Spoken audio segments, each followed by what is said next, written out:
Hi friends, இன்றைக்கி மகாக்கு நான் பாவ் பாஜி பண்ணியிருந்தேன். லஞ்ச் பாக்ஸுக்கு ஃபஸ்ட்டு பட்டர் ஆட் பண்ணி வெங்காயம் உப்பு போட்டு ஒரு 2 மினிட்ஸ் வதக்கிட்டு தக்காளி போட்டு மூடி போட்டு குக் பண்ணுங்கள். தக்காளி மசிஞ்ச உடனே பாவ் பாஜி மசாலா காஷ்மீரி சில்லி பவுடர் போட்டு மிக்ஸ் பண்ணுங்கள். அதில் கொஞ்சம் தண்ணி ஊற்றிட்டு ஒரு கொதி வரட்டும்.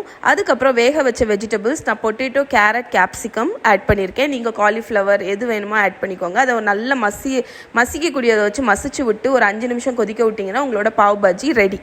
இப்போ நம்ம நேந்திரப்பழம் ரோஸ்ட் பண்ணிடலாம். நேந்திரப்பழத்தை கட் பண்ணிவிட்டு நெய்யில் 2 பக்கமும் ரோஸ்ட் பண்ணி கொஞ்சம் சுகர் தூவி ரோஸ்ட் பண்ணிங்கன்னா உங்களோட நேந்திரப்பழம் ரோஸ்ட் ரெடி. நான் முந்தா நாளே பாவ் பன் வீட்டிலே பேக் பண்ணேன். அதோட ரெசிப்பியும் உங்களுக்கு நான் கீழே டிஸ்கிரிப்ஷனில் கொடுக்குறேன். உங்களுக்கு நான் ஹோல் வீட் பாவ் பன், இந்த பாவ் பன், அதுக்கப்புறம் கொஞ்சம் 2-3 பாவ் பாஜி வேரியேஷன், இது எல்லாத்தோட பிளாகில் இருக்கக்கூடிய லிங்க்கும் கீழே கொடுக்குறேன். மறக்காமல் செக் பண்ணுங்கள். இப்போ நம்ம லஞ்ச் பாக்ஸ் பேக் பண்ணிடலாம். நான் இன்றைக்கி இதுதான் மகாக்கு பேக் பண்ணேன். நீங்கள் உங்கள் குழந்தைக்கு என்ன பேக் பண்ணீங்கன்னு கீழே கமெண்டில் சொல்லுங்கள்.